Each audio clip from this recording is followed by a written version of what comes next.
Dr. Ross on, and he's gonna be painting a painting with us, and you're like, no, that's Bob Ross, babe. And he gone. Exactly. That's a different one. This one has no hair. The other one had a fro. This Dr. Ross, a little different guy. They're both very calm. And I would say it's like, are you kin to Bob because you have the same very soft spoken demeanor? Yeah, I don't think we're related, but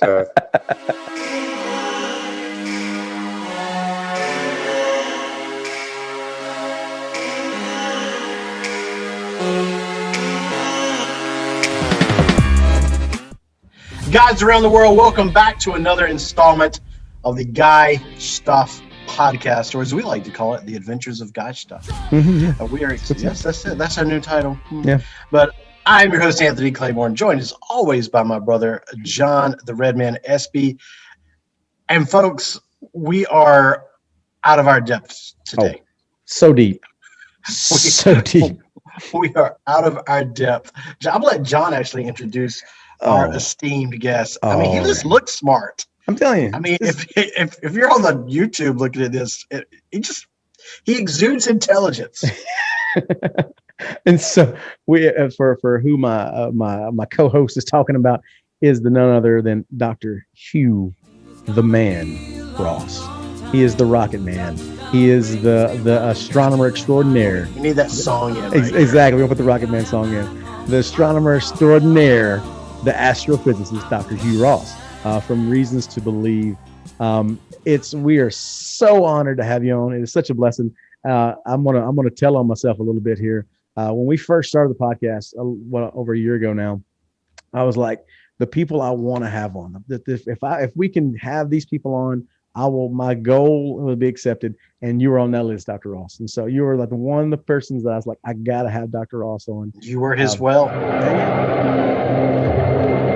Rise now, ye white whale. Show us your crooked jaw. Show us your wrinkled brow. Rise. all right. Thank you. So we want to thank you for coming on, and definitely you're gonna have to dumb down some of your talk for us because we are just some rednecks. Talk real slow. You gotta talk slow and don't use no big words other than about 5-letter words. All you can use, Dr. Ross. So, but we thank you for being here, sir. I'll avoid the 8-syllable words. No equations. Definitely no equations. Yeah. I studied Bible, so I don't have to learn any more math. I was like, I'm doing no more math. I can't do it. I can't do no more math. Numbers. That book of Numbers. Sorry. So, John never read that book. I skipped over that one. He just skips that one. That's got some numbers, and I ain't doing it. But Dr. Ross is the president, founder, main man running Reasons to Believe Ministries out of Southern California. We forgive him from being from Southern California. We really do. And so exactly. But they do a great job of trying to show Christians and help Christians think through life and scientific issues, biological issues through a scientific mind, as well as just saying, okay, this is what the Bible actually says about it, and how can we not marry those two, but see the book of truth and also the book of Revelation, and see how God is speaking truth in both. And it's just a blessing. And he's blessed my ministry, he's blessed my heart, he's blessed my family, he's blessed how I teach. And so I just want to thank you so much for your ministry right off the bat, Dr. Ross. It's a blessing. Oh, thank you. Yeah. So anyway, one of the things that John's fanboying. I am a fanboy a lot, man. I'm like, got to turn the air on a little bit. I'm verklempt. You know what I'm saying? I'm getting a little. I got the vapors. He caught the vapors. I'm sorry. We'll behave. We promise to behave. We're not doing it. We'll try to. One of the things that me and Anthony completely disagree on, even though I love him, is I am an old Earth creationist, mostly because of you, Dr. Ross, and your ministry. It's your fault. Exactly. And Anthony is not. Anthony is uneducated redneck who just thinks the world was created in 36 seconds. But anyway, 35. So that's one of the rings, you've been known for really is being an old Earth creationist and expanding that and doing those scientific models. Scientifical. See, that's a great word there. The- Can't even. exactly. We speak. The creation models that can stand up to certain scientific scrutiny. What brought you into that? What made you want to get into that, Dr. Ross? What made you want to tackle that case of Genesis for all of it? Well, that was part of my conversion story. I mean, I was not raised in a Christian home, didn't really get to know Christians well until I showed up at Caltech to do postdoctoral research. Wow. It's hard to find Christians in Canada. So Hard to I find know how to anybody in find them Canada. now, but back then I didn't. Hey, But I started studying astronomy from the age of 7 onwards, and I was quite serious about it growing up. And it was by the time I was age 16, I realized, of all the explanations for the origin and history of the universe, it looks like the Big Bang model is fitting the observations. And as Big Bang, there has to be a beginning to the universe. If there's a beginning to the universe, there has to be a beginner. So starting at age 17, it says, I want to find who this cosmic beginner is. And I really didn't know where to look. So I started reading Immanuel Kant and René Descartes and other philosophers and discovered they really didn't have the correct concepts of space and time. And so I said, I need to look elsewhere. And the high school I was attending was basically refugees from around the world. And so they represented all the world's religions. And my fellow students encouraged me to dive into that, so I did. I looked at Hinduism and Buddhism and Islam, went through the holy books, discovered that they were filled with scientific and historical errors. So I said, this can't be from the one that created the universe. But finally, I did pick up a Bible and began to go through it. And I started in Genesis, and I said, everything here is scientifically accurate. Everything is in the correct chronological order. This really could be from the one who actually did the deed, and began about an 18-month study, 1 or 2 hours a day, going through the Bible, putting everything I was reading to a scientific and historical test. And at the end of those 18 months, I realized this is a book that accurately predicts future scientific discoveries. It's never wrong. And this must be from the one that created the universe. And the Bible I had was a Gideon Bible. It was given to me in a public school. And so That's my awesome. Gideon Bible actually had a place for me to sign my name and date it, committing my life to Jesus Christ. Of course. But I can tell you that those early chapters of Genesis have made a huge difference. Really? Saying there's no way somebody writing 3,500 years ago could have got all of this right scientifically, all of it in the correct chronological order. And what really blew me away is I could see the scientific method right there in the text. I was naive. It took me another 9 years to realize why the scientific method was in the Bible. It's because that's where it came from. So of course. But I didn't know that when I was reading it at age 17 and 18 and 19. So that's my story. And when I was reading it, it's like it was obvious to me these creation days have to be long periods of time. It literally was another 9 years after I gave my life to Jesus Christ that I met someone who thought they were 24-hour days. And I was shocked and said, where did you get that from the text? So, and then when I came to the United States, I kept meeting all kinds of people who really had, significant misconceptions about the book of Genesis. A lot of atheists have said, well, this book is teaching scientific nonsense. There's no reason for me to read it. I ran into Christians who held not only the young earth view, but a lot of other views. And so I wound up getting involved in this whole debate, not because I wanted to, but just because I kept meeting these people. And I felt, I have some obligation to try to answer their questions. So it all began on the Caltech campus. Wow. When I was talking to atheists. That's awesome. That's awesome. So a couple of things here. First, I think it's really incredible that the Big Bang is what led you to pursue Christ. That's such an interesting angle. I'm sure I'm not the only person to point that out before, just how amazing that is that God used that because most people, when they go, oh, Big Bang, they go the other direction, right? Yeah. And instead that brought you to faith. I would preface this with say too, we before we recorded this, we were recording with Josh Lewis of Remnant Radio, and we were talking about theology, we were talking about different things. There are certain things that, I feel like we can, disagree on as brothers and sisters, and, not yell at each other, right? Right. And frankly, you're obviously much smarter than I am. I mean, just by a tad, just, a little bit. just by a tad. So I know how people who are listening, I know how some of our folks who are listening are thinking right now. So let me speak for them, so you can speak Sure. to them. So you debated famously Ken Ham. I can't talk like him. He's a Get that Austrian accent. Yeah. But you debated Ken Ham, and I know that one of Ken's foundational pieces is that word day. He talks about that a lot. So speak to that, if you will. Why, to your mind, that's not that 24-hour period. It actually means something else. Because I know what people are thinking, so I want to give you that space to address that. Yeah, and where I probably fundamentally differ from Ken Ham, I don't think this is a salvation issue. Yeah. And if it's not a He salvation, has a better beard than you do. Right? I'm just kidding. oh yeah, he does. I'm teasing, Doc. I'm teasing.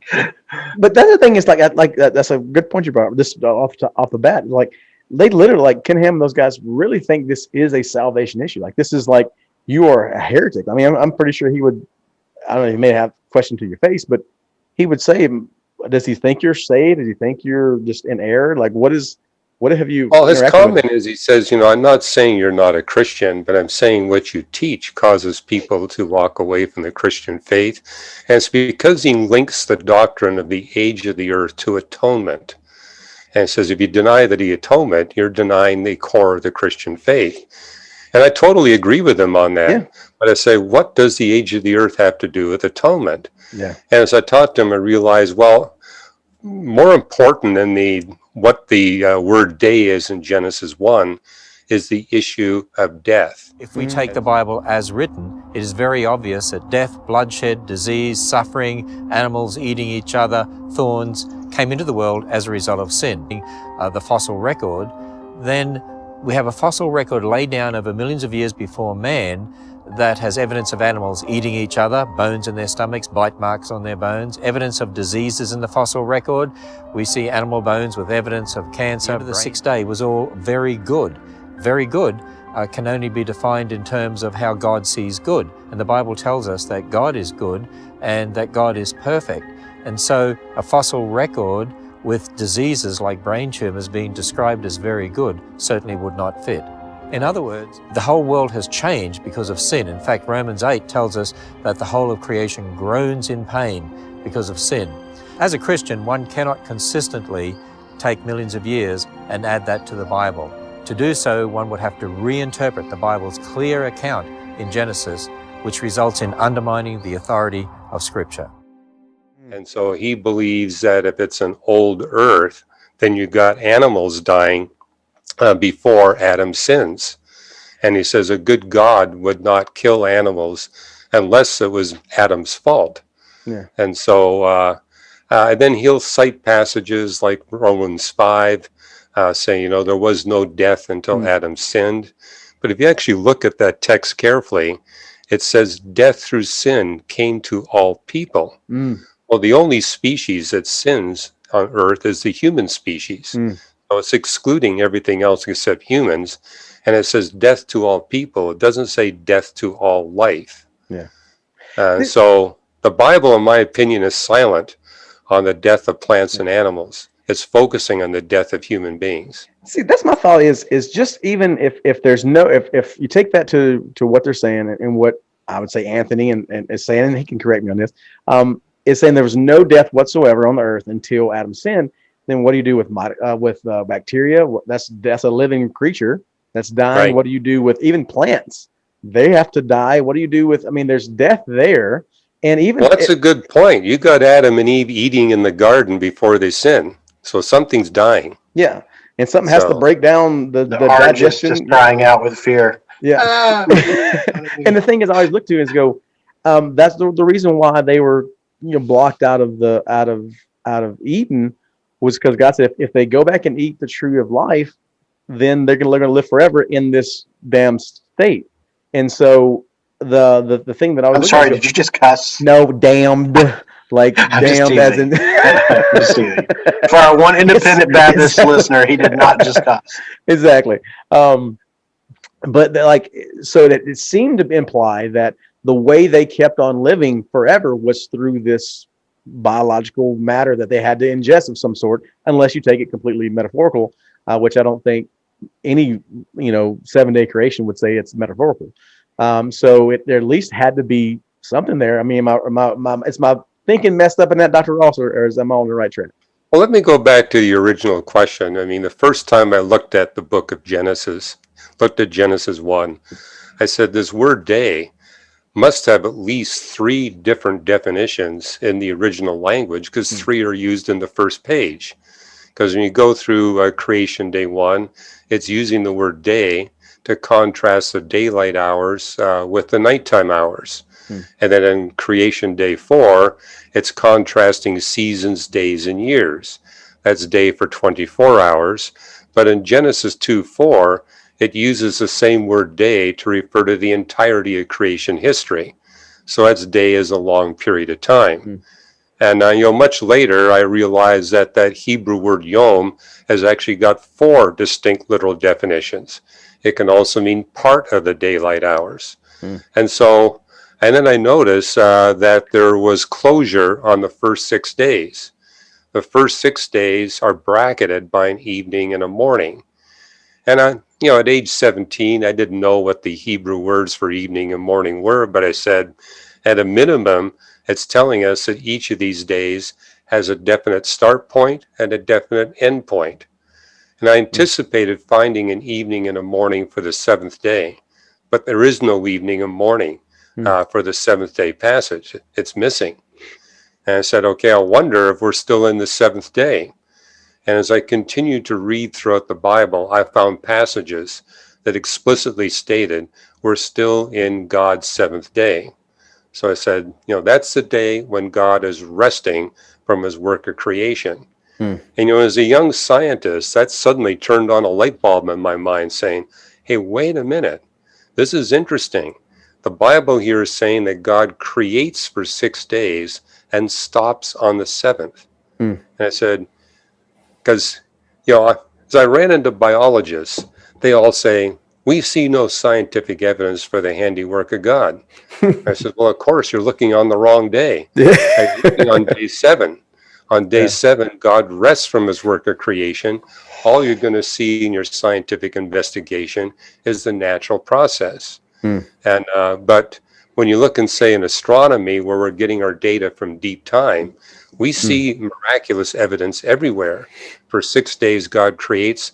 On the 7th day, he rests. And also at age 17, this answered a problem that had plagued me since I was 11. What happened when I was age 11 is my parents were getting really worried that all I was reading was books on astronomy and physics. And they knew that they weren't going to... Your normal 11-year-old. Your normal 11-year-old stuff, Yeah, typical 11-year-old stuff. And they knew giving me a novel wouldn't work. I wasn't going to read any fiction.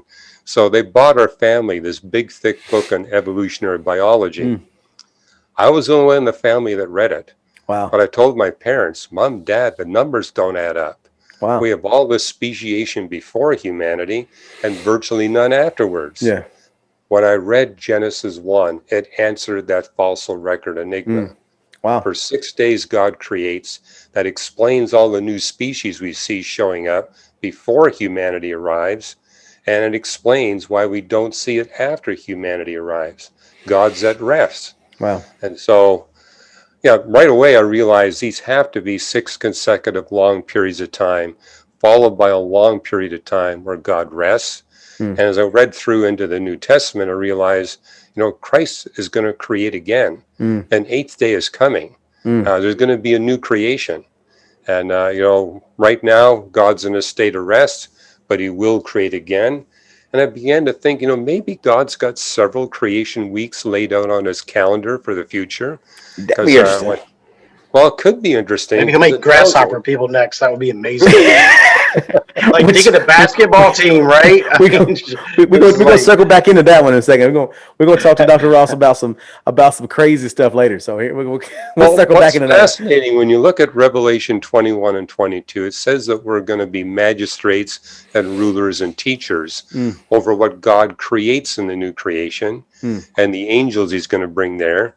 And it's like, okay, what is he going to be doing in the new creation that he's going to be using us to help manage it? Wow. So who knows what's coming in the future? But it sounds like that's a fascinating thought. Yep. That's terrifying to think of me and John in charge of anything. No, we on garbage patrol, buddy. We on garbage. We picking up whatever God creates dung, like whatever. Like we picking up. We got pooper scooper. That's all we doing. Yeah. We walking the streets just scraping up poop. That's all we doing. If I may, I love hearing you articulate that, and the fact is, John would peg me as literal day aid.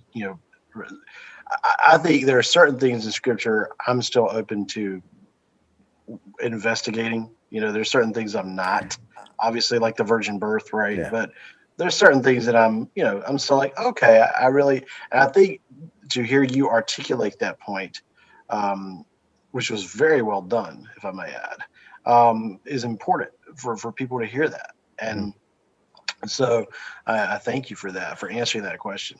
One of the things that that I think is another objection that, I had sent out an email or a message to you a few months back because of something that William Lane Craig's going off into and kind of seems to be walking into more is this theological evolution, the biologos kind of thing.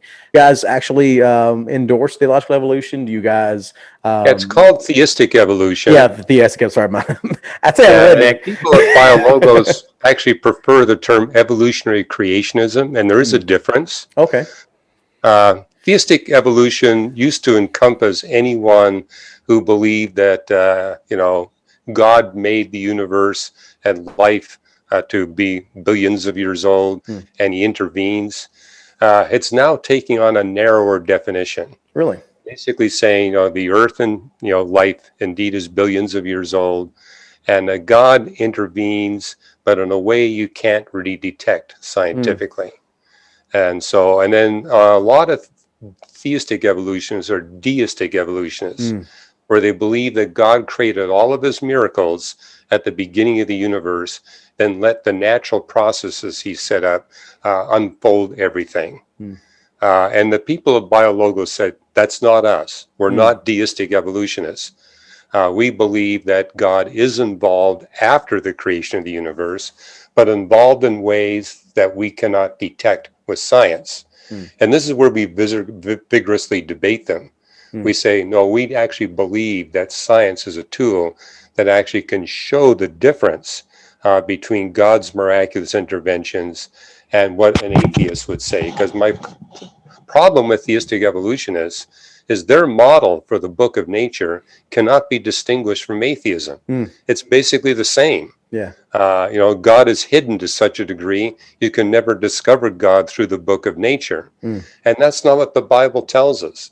The Bible tells us that the book of nature not only reveals God, but reveals his attributes and even the outline of the plan of how he intends to redeem us. And so science is a very powerful tool for revealing the supernatural. And we produce a debate book. So in fact, I got it here on my shelf somewhere. Here it is. Do you need our addresses? We can send you a copy. There you go. This is the Two Views book we did with BioLogos, where we debated them, not just on the science, but also on the Bible, because they look at the Bible very differently than we do. Yeah. We see the Bible being filled with texts that explicitly address creation and science. And their view is that the Bible says very little, if anything, about science. They would agree with us that the Bible does explicitly talk about God creating the universe. but it's hard to push them beyond that. I mean, they look at the early chapters of Genesis as not being historical, as not being scientific.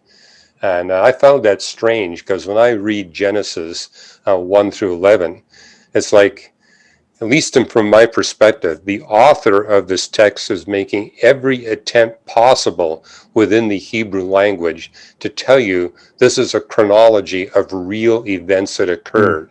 It's not written like a parable. It's not written like some figure of speech. It's explicit. In fact, what I noticed in Genesis 1, the author uses 3 different tools to tell you this is a chronology of actual events. We have the numbering of the days. We got the days closed out with these evening morning phrases. We got God saying repeatedly, it was good, it was good. We have the phrase, and it was so. These are all tools in the original Hebrew to tell you this is an actual chronology of real events that occurred. Nowhere else in the Old Testament do we see such strong references to historical chronology. So at least from my perspective, I can't believe that anyone would ever look at this text and saying this is just some kind of parable or figure of speech, or it's just poetic. It's not written that. What you believe about Genesis, I mean, it's such a hot button topic for people, you know. It ultimately really informs the foundations of where you'll be in a lot of different areas, you know. And it's fascinating is that I'm listening to you talk about that. I can't help but think back. You know, here we have Moses, who we believe to be the writer of the Pentateuch. Mm-hmm. And Israel's been in bondage for 400 years. And they've been steeped in and surrounded by the pagan theology and religion of the Egyptians. And even certainly exposed to their creation stories, which I have a copy of. I have an incredible book in my library that is, one side is hieroglyphics and the other side is the English translation. And it's essentially the entire mythos of the Egyptians, their creation story, which is really weird. But they've been exposed to that. And so it almost is interesting to me. I'm like picturing him going, okay, we need to correct this. You know, we are God's people. We've been called out now. Let's correct this and just go down the line and get some stuff straight. It just kind of comes to my mind. I don't know. I can't remember. I was just listening to that. I just thought that was it's really fascinating to think about. That's a great insight when you compare, say, what you see in Genesis with what you see in the Egyptian accounts or the Chinese or the Assyrian or the Sumerian texts. It's like there are similarities, but there's way more differences than there are similarities. You know, and I write about that in this book here. I got Navigating Genesis, where I say, let's actually look. Gonna need a bigger box. It's like, let's compare side by side the Enuma Elish, for example, with what the Bible says about creation. Let's compare what it says about the Noahic flood, the Gilgamesh epic. So I actually show people side by side. Here's what the two texts say, because people have been taught that there are way more similarities than there are differences. That's simply not true. The differences far outweigh the similarities. And you're right in saying that when you look at what we see in Genesis, it's written in an entirely different style. It doesn't have the language of myth in it. So, you know, I can tell in looking at these other texts is that they have a political agenda. Trying to communicate to the population, hey, you got to know your place in society. That's totally missing from the Genesis text. And so I said, this looks like it has the style of coming from the mind of God himself. You know, he wouldn't have a political agenda. He would want to be certain that all the facts were accurate. Everything was correct. And this, of course, is way beyond the science of Moses' era. And that's the thing is kind of, as we're kind of walking through that, and the stories that seem to be similar and connect out. One of those things, like you said, you brought up the Epic of Gilgamesh, the flood story. There seems to be this connection of flood stories over all cultures across the world, and And you, as at you guys' reasons to believe, tend to hold that there's a global flood, not a universal flood. Is that a correct statement there, Dr. Ross? Yeah, all we humanity was cite affected. passages like 2 Peter, which says the world of the ungodly was flooded, the world that existed at that time. So the fact that Peter attaches adjectives to the Greek word cosmos implies he's not saying the entire globe, but he is saying everywhere where humans lived, that world was flooded. And all the animals that were... So how many people did it take for them to physically restrain Ken Ham when you said That's what I'm saying. And I was saying this before. I'll say this before we started recording. I'll say it now while we're recording. Dr. Ross, thank you for your demeanor. I've watched a lot of debates between you and Ken, and your demeanor is very calm and consistent and brotherly and this stuff. And Kim just loses his mind a lot, and you go, man. Well, I think old earth. I mean, I take the Bible as the error-free word of Show God. me where it says millions of years. Just show me where it says millions of years. Okay, what it Or does. where does it say billions of years? Okay, Ken. Where does it say Big Bang? Ken. Listen. Where does it say local? Where does it say local flood? Let's hear his argument. No. I'm I'd like asking. to hear it. I'm asking you from Scripture to point where it says millions of years. Okay. What you will see, Ken, because it says that there is a beginning to the universe, that it's a space-time beginning, how it expands So you take that bit continually. literally, Genesis 1:1, in the beginning, God. I take that literally. Okay, so take those words as written. Do we keep going with the rest? Yes. And 6 days. I believe that God creates in 6 literal days, but you and I I both think know. a good text to look at is 2 Corinthians 5, which makes the point that we Christians are ambassadors called by God to bring non-Christians to peace with God. And non-Christians watch us. They watch how we treat one another. And if we're vicious in the way we go after one another in our disagreements, they're going to say, we want nothing to do with these people. But if they see us treating one another charitably in our disagreements, and the disagreements can be significant, but if we're charitable and kind and gentle and respectful, they're going to say, these are people I want to talk to. So my message to all believers, disagree on the parts that are not in the creeds. I mean, God wants us to disagree on the parts that are not in the creeds, because that's how we learn. But it's how we disagree that's going to enable the gospel to reach peoples all around the world. And so I think we always need to realize non-Christians are watching us. They're watching, and they'll listen way more to our demeanor than they do our actual words. There you go. That's mic drop right there. You got to pick your mic up, Dr. Ross, and just drop it. Just boom. You're done. That was good. that was to that end, brother?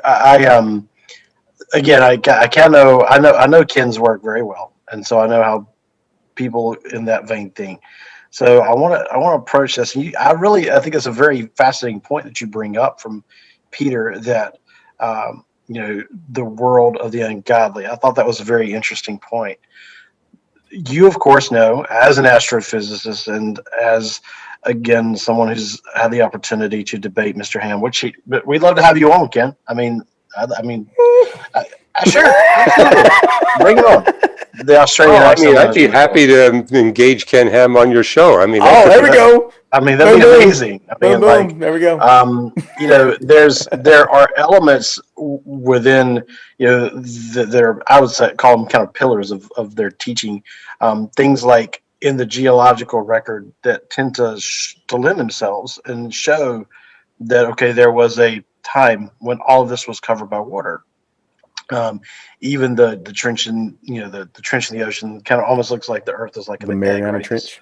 This cracked open, all the way around. So how do you as a scientist deal with those things that they would bring up, or people who believe this way? How would you deal with that seeming evidence? Because I'm not a scientist. Right. I got my master's from Liberty. Right. I mean, I'm in theology and worship. I ain't a scientist, man. You gonna throw Liberty under the bus like that, man? How you gonna throw our home under the bus? I'm just saying, I'm not a scientist. That my diploma does not say scientist. Right. I don't think Dr. Ross's diploma says scientist either. I think it says PhD astrophysicist. PhD, but you know what I mean. But so you got a degree in sciences. Sorry, my bad. Yeah. But I'm sorry, we're a little loco. But could you address that? Could you speak to that? You know, just for folks who, because I know that somebody's like, well, what about? So what about that? Yeah, well, I mean, it's interesting when I engage people who believe that the flood was global in extent. They admit that they can't get the science to work.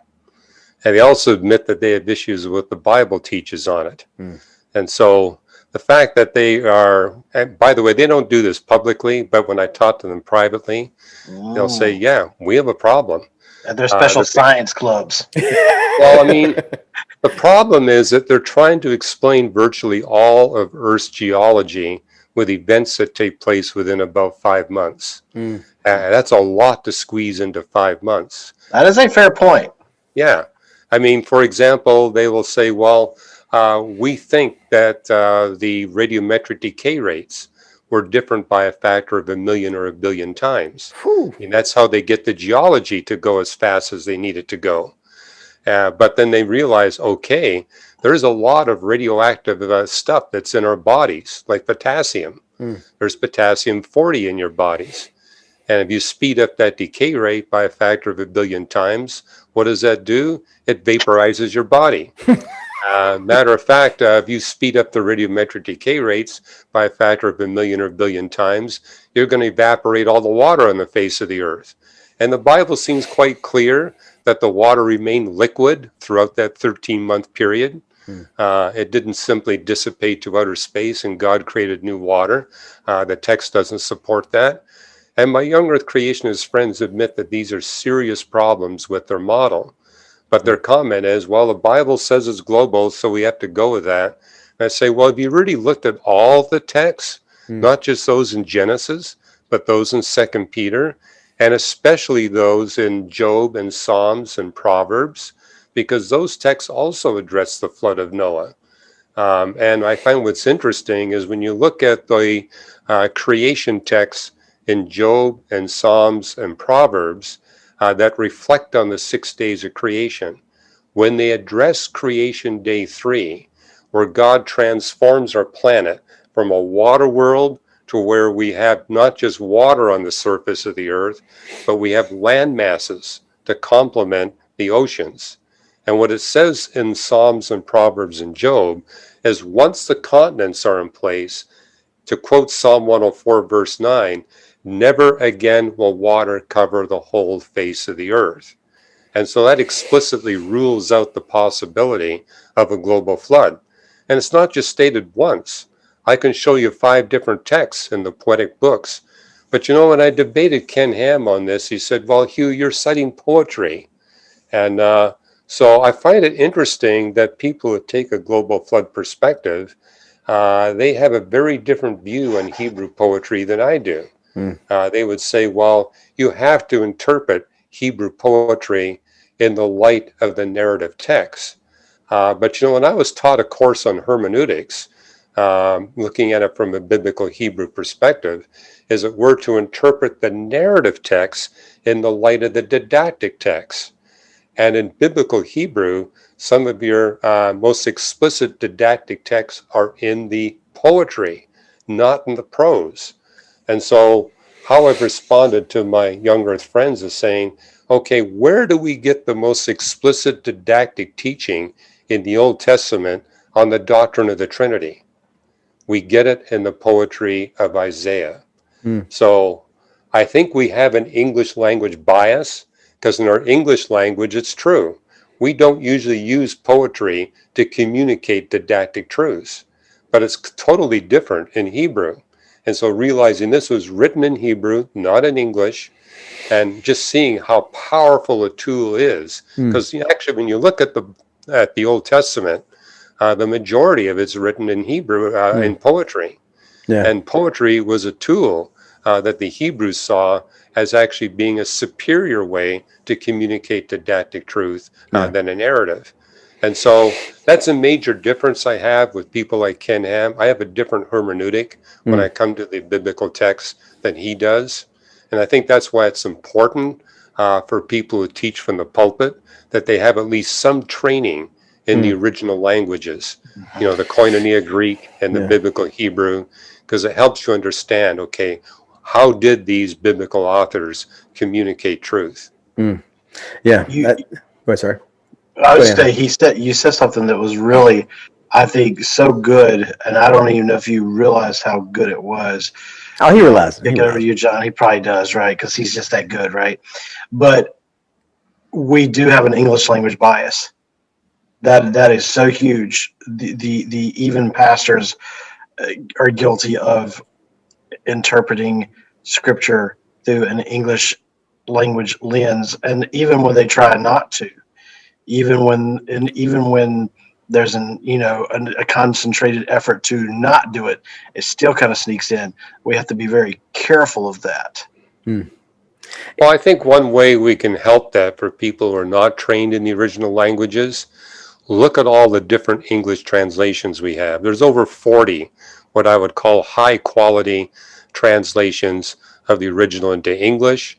And by reading the different translations, because English has got a huge vocabulary, and biblical Hebrew, we're looking at about a little more than 3,000 words if you don't count the names of cities and people. And so you do need multiple English translations to bring out all the full meaning of that text. And so I tell people who say, look, I don't have time to take a course in Hebrew. Well, just read all the different translations and read the preface, which tells you exactly what guidelines they use to interpret the text. The New Living Bible, for example, is saying we want to bring out the emotion. And so if I want to see the humor in the Old Testament, I'm not going to pick up the New American Standard Bible or the New English Bible. Yeah. Those are translations that are trying to get the exact word meanings across. You can grab the message. But if I want the humor and the satire, I'm going to pick up something like The Message. Yeah. Jesus Something was like 1-1. God did some stuff. He did some things, and then some things happened, and then man messed it up.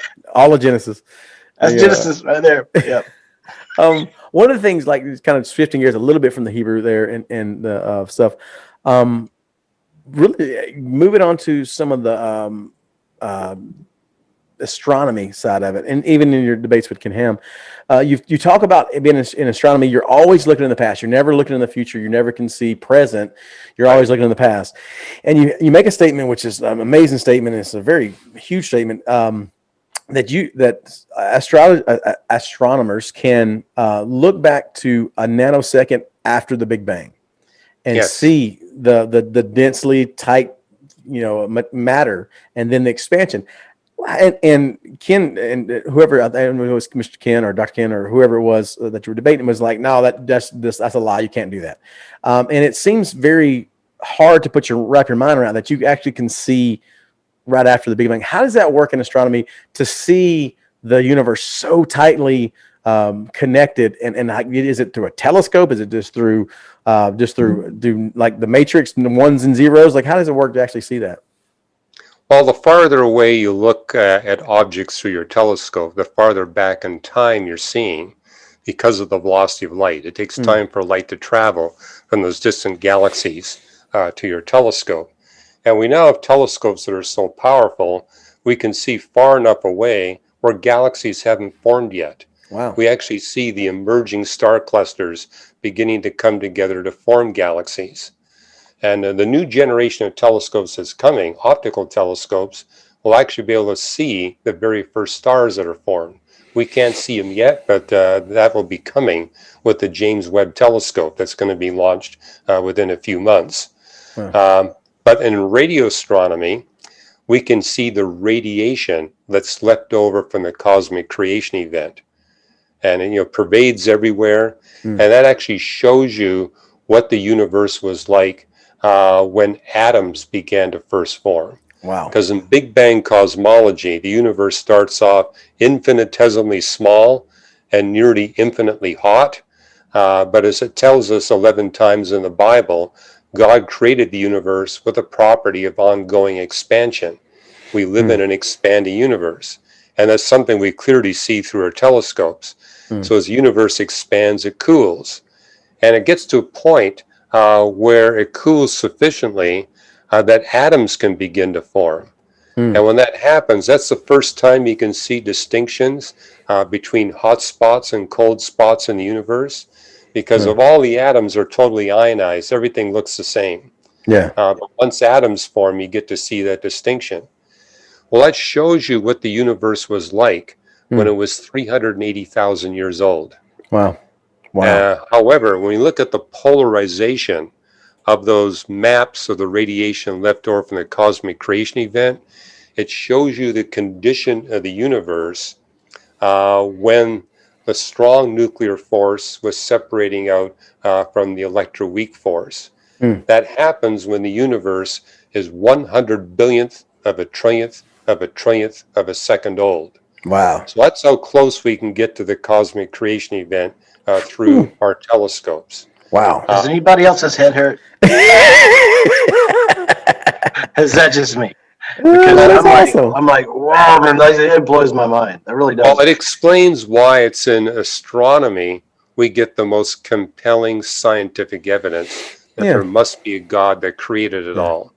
Because looking at the history of the universe, we realize, it's governed by the theory of general relativity. And being able to confirm that now to 16 places of the decimal. Wow. We've been able to develop mathematical theorems. They're called the space-time theorems. And they're based on two major assumptions. The universe contains mass. And I always joke with audiences that each one of us is proof that the universe contains mass. Some of us a little more so than others. And is ever expanding. I'm my own little universe. Well, you can blame a very tiny amount of your bodily expansion on dark energy. Fit. About a quadrillionth of an inch a year. Wow. That makes sense. Quadrillionth. I mean, so that's how, wow, that's crazy. Yeah, because everything in the universe is expanding. Yeah. So, Yeah. Although You just die before you expand to the point where you explode. Exactly. Exactly. And one of those things, you talk about the expanding universe and how that kind of going a little bit on the woo-woo side and definitely some speculation with the universe getting constantly colder and getting bigger. Do you see that in contradiction with a lot of physicists and astrophysicists will say, the universe is going to burn out, going to just basically die of heat loss, basically a cold death. Do you see that in odds with Revelation, where God's going to burn it with fire? We're going to just destroy everything with heat. What do you think? There's is it just the translation is different? We're not understanding it, or is this just a direct intervention by God to do it? What do you think there? Well, you need to look at all the biblical texts that talk about the end of the universe. There's a couple in the book of Isaiah. There's that one in 2 Peter. But if you put them all together, it's how God will take the universe and wrap it up like a scroll. So he's going to because it tells us in 11 places that the universe, God created it with expansion. Well, basically these biblical texts are telling us a time will come when all this space-time fabric will be wrapped up like a very tight scroll and it'll disappear in a fiery heat. Now, from an astrophysical perspective, this sounds like the universe is going to end by collapsing into a singularity. Wow. And there's several Big Bang creation models that would actually predict that. There's different ways of making that happen. Even in a universe with dark energy that continues to expand at a faster and faster rate. Our measurements of the universe tell us that it has a 10-dimensional flat geometry. However, there's a limit to how far we can see, because the universe of the present obviously is bigger than the universe we see through our telescopes. Because through our telescopes, we're looking at the universe of the past, where the universe was smaller than it is right now. And so there's parts of the universe that exist today that we can't see. And some astronomers have speculated maybe beyond where we can see, the geometry of the universe changes in such a way that there could be a 10-dimensional flat sheet part of our cosmos that exists very closely above the 10-dimensional flat sheet that we can see. And if you put those two sheets close enough together, then over the course of, say, 10 to 20 billion years, a quantum space-time fluctuation at the top sheet could make contact with a quantum space-time fluctuation and the bottom sheet. And if that were to happen, the entire universe would disappear into a singularity with an extremely high heat and would all be gone. Wow. And, the book of Revelation and Romans tell us a time will come when God will replace this universe with a brand new creation. So yes, God will bring the universe to an end. And Romans 8:23 tells us he will do that when the full number of humans that God intends to redeem have in fact been redeemed. When that happens, the universe will have completed the purpose for why God created it. And God will not need it anymore. He will speak it out of existence in the same way he spoke it into existence, and he's going to replace it all with his brand new creation, where we have radically different laws of physics and radically different dimensions. And I've written a book on this called Why the Universe is the Way It Is, basically making the point. The laws of physics, the space-time dimensions, and the gross features of the universe have all been exquisitely designed to deal with our sin and evil. And so the universe was really created to be a tool in God's hand to permanently eradicate evil. But when evil is gone, the universe no longer has a purpose from God's perspective. And so he says, I'm going to create a brand new realm. And this will be a realm where we don't have thermodynamics. It says nothing will decay in the new creation. I mean, we need thermodynamics now because that's crucial to eradicate evil quickly and efficiently with a minimum suffering on the part of us human beings. But when evil is no longer around, we don't need gravity. We don't need electromagnetism. We don't need thermodynamics. And those are all things that cause our physical bodies to wear down. That's all going to be missing in the new creation, because the new creation, the only inhabitants there will be people that have been permanently delivered from their propensity to sin and commit evil. A lot happening right there. Oh, yeah. A lot happening real quick. I know John's got things to, No, go ahead, to go ahead, say and go ahead, ask. But the first thing I would say is, going back to what you just said to my friends listening, to the fellows out there, that's going to happen. And so you really need to make sure you know where you stand on the side of that thing. Yep. I'm saying that, I mean, are you going to be witnessing it going, that is amazing? Or are you want to be part of that? The other thing that comes to my mind, I'm going to really simplify it here, right? It's the only thing I can do. It sounds to me like what you're saying is, in a sense, God created the universe we live in almost like not a box shape, but a box, if you will, to prevent us from spreading sin. Well, I think it's we're important. confined. Yeah. We're quarantined. When I was picking up the Bible as a young man, is that the Bible states that God begins his works of redemption before he creates anything at all. So everything that God created was in the context of his plan of redemption. And so as a scientist, I look at the book of nature from a redemptive perspective. And what amazes me is, in fact, I'm writing books now just making the point that when we look at everything in the universe, Earth and Earth's life, everything that happens in the universe, Earth and Earth's life, every bit of it is designed as a means to bring about the redemption of billions of human beings in a short period of time. And I tell my non-Christian scientist friends, look, you may not believe in Jesus Christ, but if you just do your science from a biblical redemptive perspective, it will make you a better scientist. I said, let's just put this to the test. Start doing your scientific research from a redemptive perspective and see what happens. And so that's a subtle way I'm trying to communicate to these non-Christian research scientists there really might be something to this Christian faith. If you don't believe it, put it to the test. There you go. That's some good stuff. And so that's one of the things I was, talking about. You're talking about the God creating a new universe. Would that or does it lend to a possible connection with the multiverse theory that's kind of getting put out there now? Is multiverse even something that's really catching on? Is it even something that people are actually taking seriously in the academic world, or is it kind of just like a out of saying eternal universe kind of thing? A Marvel term. Yeah, exactly. Is it just Marvel and DC going, we're going to do multiverse?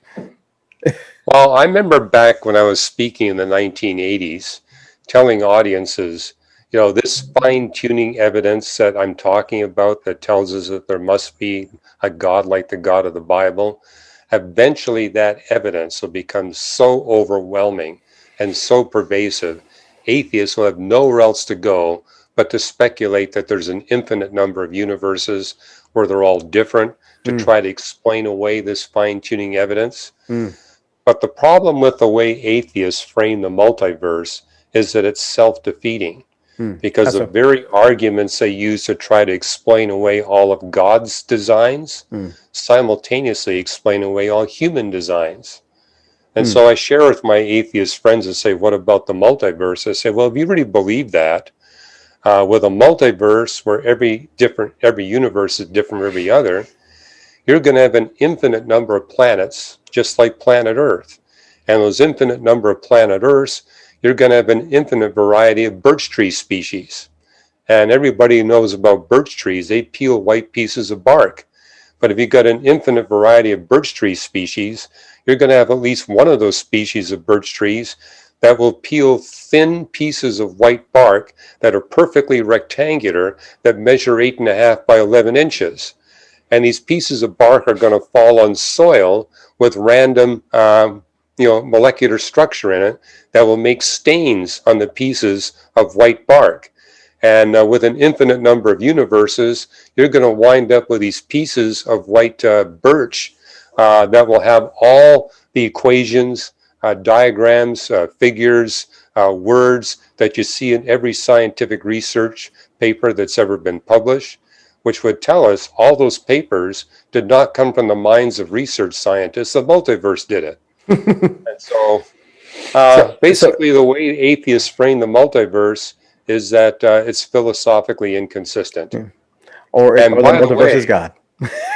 Atheists like Leonard Susskind, for example, are saying, we atheists have got to stop using the multiverse. It's a terrible argument.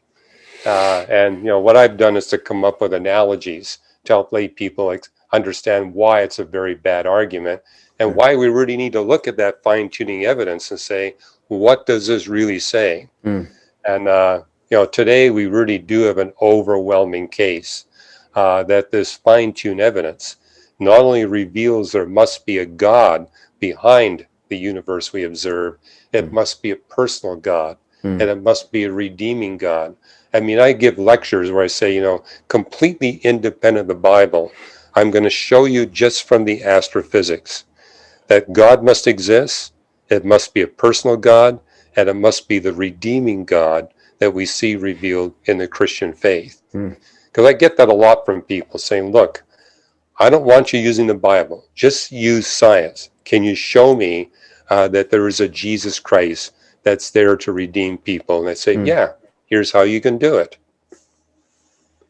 So give us an example. What's the best example of that from not in the Bible, but just in science? Well, for example, we have features of the universe like dark energy, like the ratio of the electromagnetic force to the gravitational force that must be fine-tuned to make possible the existence of life to a far greater degree than anything we human beings have ever been able to design and build.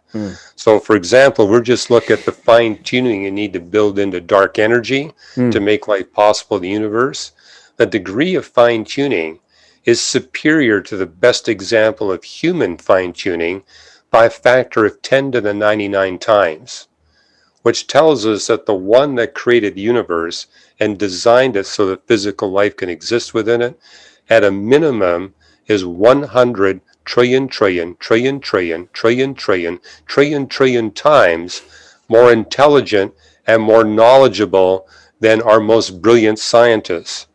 And much more better funded than the U.S. government that made some of these things possible. That's wow. And so you're basically showing that this God is not just a deistic God, but a personal God, because only a personal God can manifest the attributes of intelligence, knowledge, creativity, power, and care, and does so to a degree far, far beyond anything we human beings are capable of.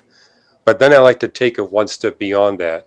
We can look at the fine tuning and see that there's fine tuning that is necessary to get microbes in the universe. But you need exponentially greater fine tuning to get plants and animals. And exponentially greater fine tuning beyond that to get human beings or the functional equivalent.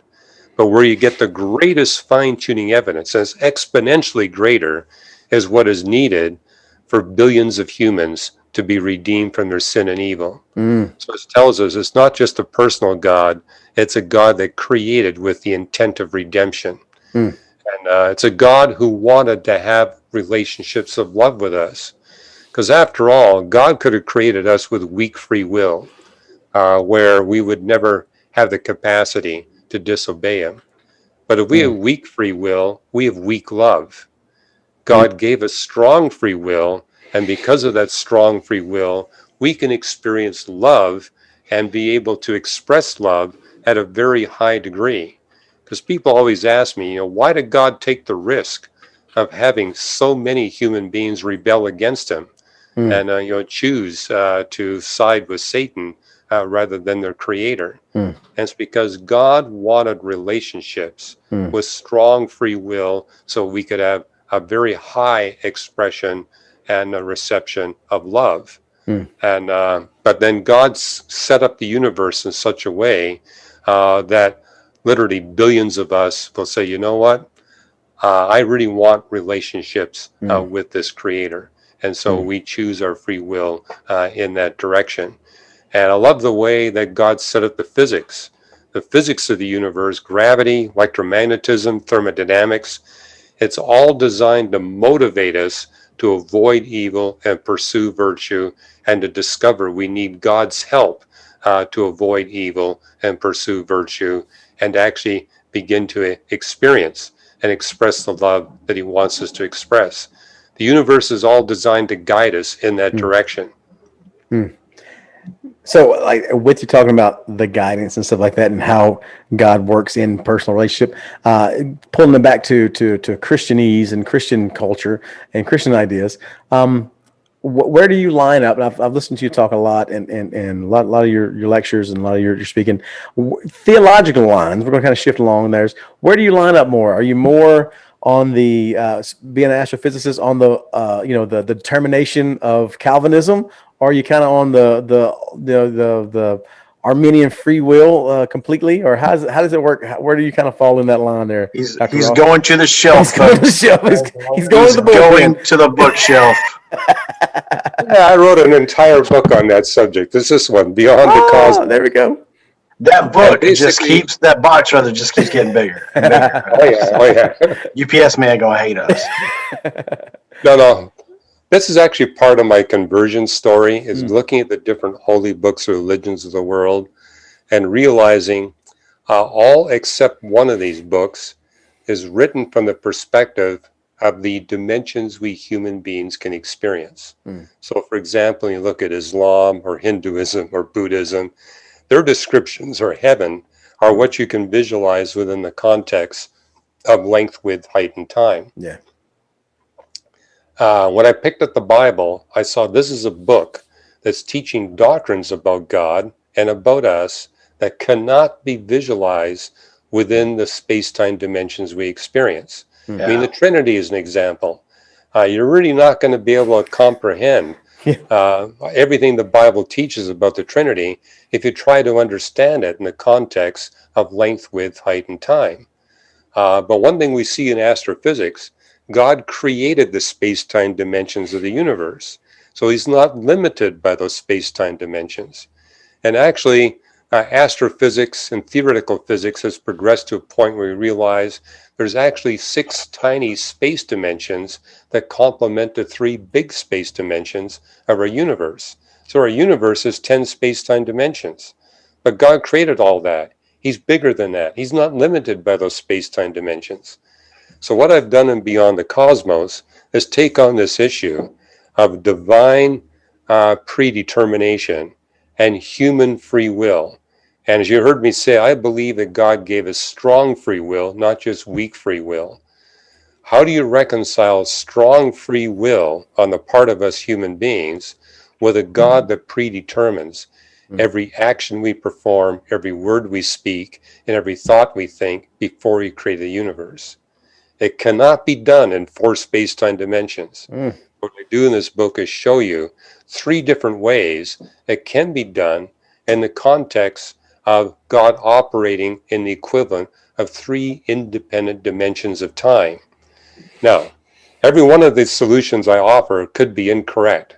That's not my point. I'm just saying if we allow God to be as big as what physics now proves He must be, there are multiple ways God can have He can be predetermining everything, while at the same time He grants us strong free will. And when I look in the Bible, in fact, what I do in this book is I give you every verse in the Bible that teaches strong human free will. But then I give you another place where I say, here are all the passages that teach that God predetermines everything before He created the universe. Thank you for properly articulating my view. Because what I always say to people is who want to engage in this debate is we can't understand this. And I know that sounds like a cop-out, but it takes me back to what I said earlier. We look at everything through our English language. Even if we read the original language, we still are biased towards our English Western mindset. And that Western mindset prevents us from fully comprehending how God can be both of those things. And Well, where our Western mindset, I think, is of value is that because of Western scientific thinking, we realize that there are things in physics, for example, that look like they're contradictory, but they're really paradoxes. They're not. Yeah, paradox. That is the word. I mean, you're probably been taught that light is both particle and wave at the same time. Yeah. And if you look at it in the context of the macro world, it looks like an utter contradiction. But once you look at it from the micro world of quantum mechanics, you see this can be fully resolved. Wow. So, and that's the whole point.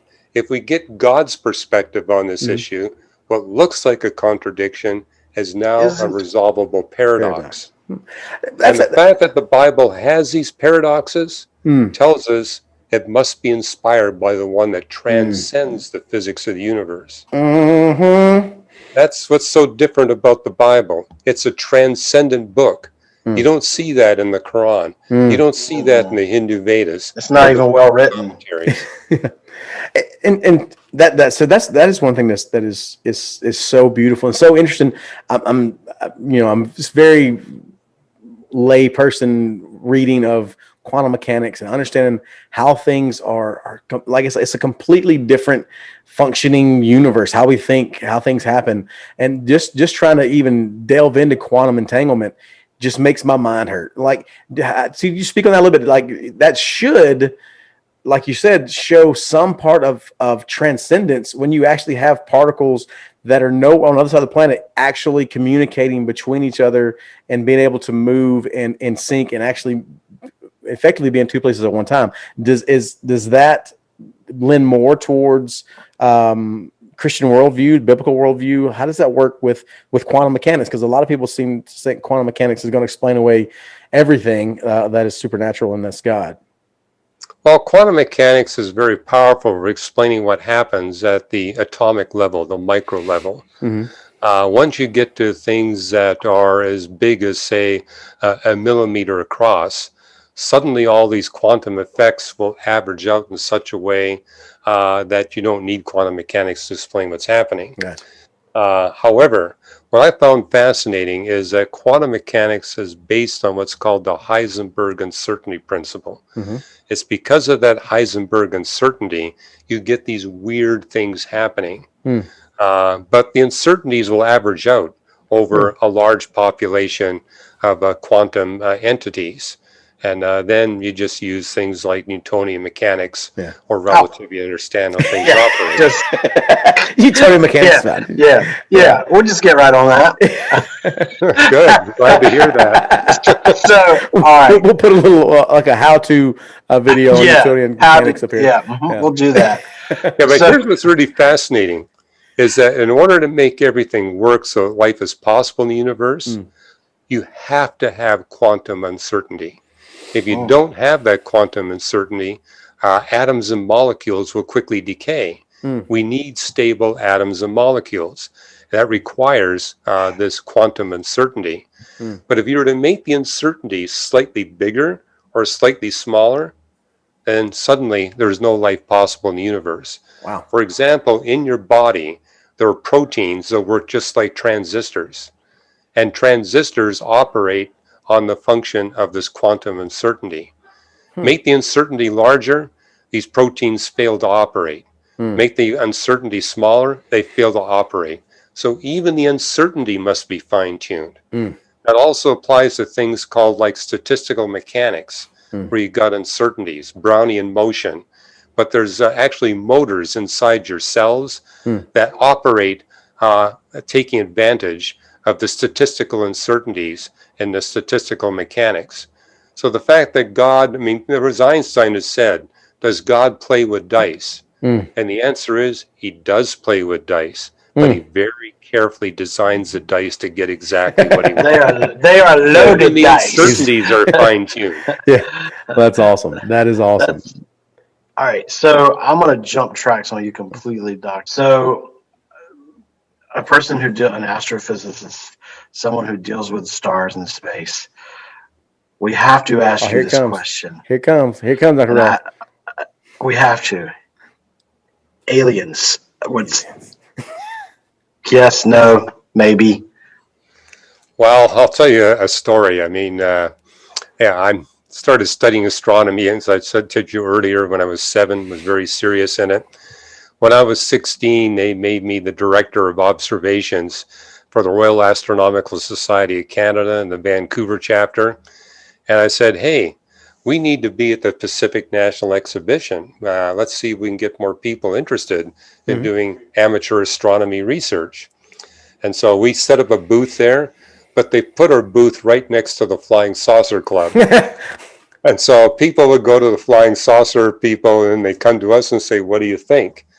Well, I was 16 at the time, but from that time onward, I was processing all the UFO reports that came into every university where I was operating at.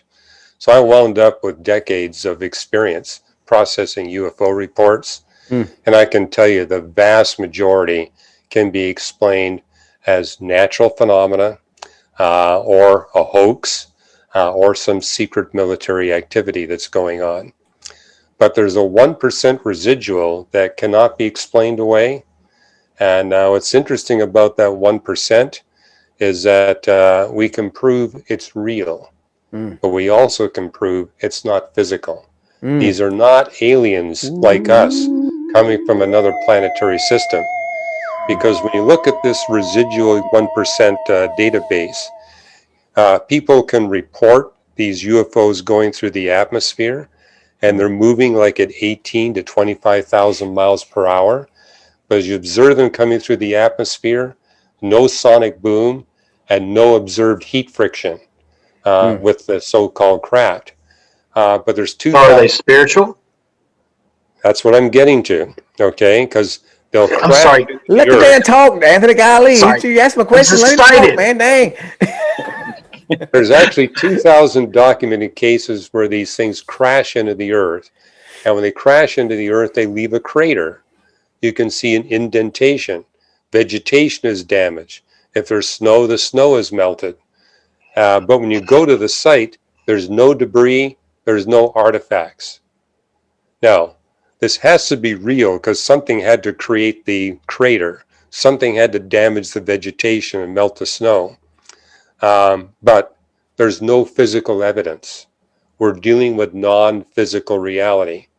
And I had Carl Sagan as a professor briefly when I was at the University of Toronto, and he was very dismissive of UFOs, saying they don't exist. This is all just a figment of people's imagination. But his worldview did not permit the existence of non-physical reality. As a Christian, my view does. I mean, God operates in non-physical reality. He can also operate in our physical reality. He can do both. He created angels, and angels are non-physical beings, and they're real.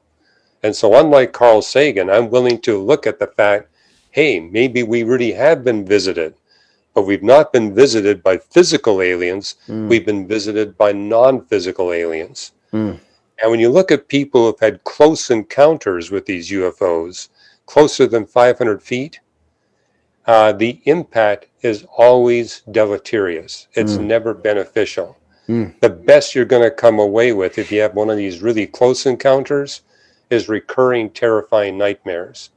There's actually documented cases where people and their animals have been killed by these encounters. Now, as I look at it from the biblical perspective, okay, are we looking at the righteous angels, or are we looking at the angels in rebellion against God? And given the fact that 100% of the database of the close encounters, people are having deleterious, damaging, injurious effects, I think we're dealing with the fallen angels, not the righteous angels. And I think one of the most powerful evidences for that, there is evidence where, you probably heard of the Urantia book. It's a book that people claim that they received through automatic writing, where these extraterrestrial beings put them in a trance. And while they're in a trance, they basically wrote out this big book. And it's a 4,000. I wrote all my papers in college. Just kidding. Yeah. Well, what's interesting about this Urantia book, about a third of its content is focused on denying the deity of Jesus Christ. So that kind of gives you a clue what spirit is behind these UFO encounters. That's incredible. That's one thing I never get. Like, why doesn't that push more people to understand or to look at it and go, you never hear like a UFO or I got a message from this alien or whatever, and that says Muhammad was a lie. You never got somebody saying like Buddha's dumb. Like if they, you know, it's always Jesus is not. He's one of us. He's wow. They use all that knowledge to give us a cure for cancer. Yeah, you know, it's like weird, that. like how that, you know, how that happens, and it would I guess if you have a church background, would point you to the validity of Christ being who he says he is, and them being against that. But it's just odd that happens, and that number, a staggering number, 100% of every close encounter, or every abduction, or every connection is all. It comes out as well. What's also interesting is that when you go to countries where people have a much higher percentage of the population is involved in the occult, you also get a much higher percentage having encounters with UFOs. When I spoke in the Soviet Union, when the communists were still running the show, I was shocked by how many people were having these UFO encounters. Wow. But that was a time when the Soviet government was sponsoring research in occult physics. Really? Now that the Soviets are no longer running the show, the incidence of UFO encounters in Russia has plummeted. Wow. So there's a direct correlation between, and for example, here in the United States, where do you see the greatest claims of UFO encounters? It's in Hawaii and Alaska. Those are also states where you got more of the population involved in the occult. Wow. So there's that direct correlation. And I've written a book on this called Lights in the Sky and Little Green Men, and basically say this is scientifically testable.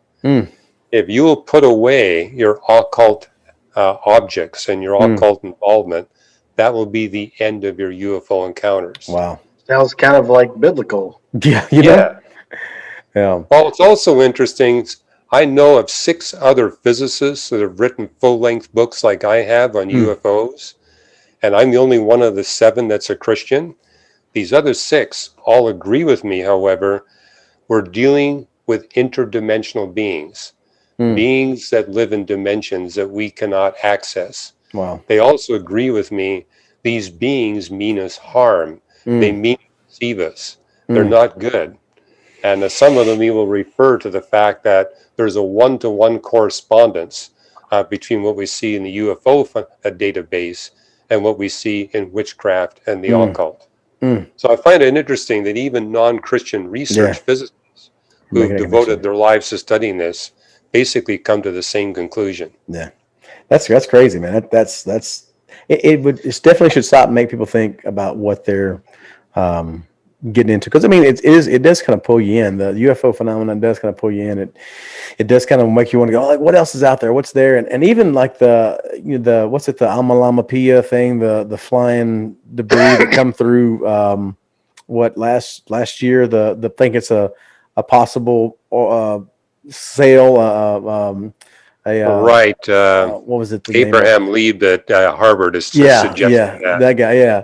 Like, However, most astrophysicists say, look, we're just looking at a natural object. yeah, And one thing I can share with you as an astrophysicist, it's impossible for a physical being to travel from one planetary system to another. yeah, I mean, maybe you can get something a centimeter across, but a big spaceship, to get it here fast enough before the species on board go extinct, it would have to travel at a velocity that would destroy the craft and kill everybody on board. So light speed out. well, Well, that's out. And well, not only that, even if you travel at 1% the velocity of light, yeah. you're going to have problems because now these particles are going to be hitting your spaceship at very high really, rates. really fast. Well, like, that's one thing. I saw something that was on one of these articles that popped up where they're able to push something now. Yeah, I think it has to do with quantum entanglement, but they're talking about able to push the speed of light to send something, and that could enhance space travel to reach different Well, there Centauri. actually is a serious project to send 1,000 spaceships to the nearest star and send them at 20% the velocity of light. Wow. And but they have to make them very small. These are spaceships that are only 10 centimeters across. Wow. And what they do is they say, we're going to send 1,000, and at 20% the velocity of light, at least half of them will be destroyed before they get there. But maybe a couple of hundred will survive. And, now we have the technology to put into a small cube that's only 10 centimeters across. We can put enough instrumentation in that we can send images back. Wow. Now, it's going to take, 5 years for the image to reach us. On the other hand, this is actually seriously being considered. We can actually get direct images of a planet orbiting the nearest star Wow. by sending out these tiny spacecraft. However, that same physics tells us we're not going to be able to send a big spaceship. The spaceships have got to be tiny. And we've got to send a whole bunch of them, because even the tiny ones, we got a high probability they'll be destroyed and made non-functional. And as far as going to Mars goes, I don't think that's going to happen. Really? Well, we can send small craft to Mars, Yeah. but we're not going to be able to send human beings, because I wrote an article on this. It's on our reasons.org website. In fact, all you need to do is put in the search engine, gut-wrenching space travel. Because what I point out is once you get outside the magnetosphere of the Earth, you get exposed to radiation that basically destroys your digestive tract. Really? So before you get to Mars, your digestive tract becomes completely non-functional. Ooh, that's And a your backed up digestive problem. tract, that's a bad problem. Yeah. That means your astronauts aren't going to be able to do anything. Exactly. And moreover, Perish. they're going to wind up with cancer in their digestive tract, and they will die. Wow. So, and they say, well, why can't we just build an artificial magnetosphere around the spaceship? Yeah. Well, that's what we now know. We've actually tried to do that in the lab, and Yeah. we discover is it's not stable. Really? Yes, you can build a magnetic bottle, but it's only going to be stable for a fraction of a second. Really? Wow. A trip to Mars takes a lot longer than a fraction of a second. So Sorry, Elon's- Matt Damon. Yeah. So Elon's messed up, man. He is as Jim Croce said he is spitting in the wind. Was that correct there, Dr. Ross? So Well, I Elon's- mean, he could get on a spaceship and go to Mars, but he's not going to be coming back. it's a one-way ticket, huh? It's a one-way ticket. There you go. And I know people have made a list of people they want to send on one of those one-way trips. Oof, I got a few of them on that list myself, I think. You're like, indeed. oh man. Well, on that note, Doctor, wow, so much. I don't know if I feel smarter for the conversation or like I need a nap to process it, or I need to go back to school. I don't You know. need to go back to school, but, man. You go back to school. but it was wow. This has been really cool. I hope you will consider coming back on with us to talk more about. Oh, this has really been fun. I'd be happy to do a Well, part. probably different than the typical podcast you come on, I would imagine. He's like, no, y'all are No, horrible. but what I love about you guys, you really love the fact to have your mind blown a little bit to get you thinking about things. Exactly. Sure. And Exactly. that's what I Well, love to do. hard to I like to provoke people to think about things they haven't normally thought about. That's good. That's good. That Yeah. makes me happy. That makes me happy. Well, we try to stretch for real. We generally try to stretch our thinking, and we call this guy stuff. We want our guys to try to stretch their thinking. I mean, we talk about all kinds of stuff. We talk with UFC fighters. We talk with different types of people, but we want people to be well-rounded. We want them to. Well, I argue that's a biblical principle. God called Agreed. David a man after my own heart because David was the one who really pursued God with these tough questions. And so I think that's something all of us as believers need to do. Amen. We need to engage one another on these challenging questions. Don't be afraid to ask the hard questions. Don't be Amen. afraid to dig. Don't be afraid to have your mind blowing once in a while. Mm-hmm. It definitely has been. Exactly. Hanging out with Dr. Ross, you definitely will have your mind Yeah. blown. What you do this Saturday? I hung out with Dr. Hiras. It's like, hung out with an Just a little- astrophysicist for about an hour and a half. Just, it's just a little something we do. So, well, guys, thanks for. Go I'm ahead, Doc. gonna say because our life is dope and we do dope stuff. That's right. That's what We it do is. dope things. Thank you for joining us, Dr. Ross. And guys, thanks for listening. Spiritual beings out there listening, we Yeah. got your number. That's your number. We know what you're about. Tune in next time to another adventure of the Guy Stuff Podcast. Peace. Peace.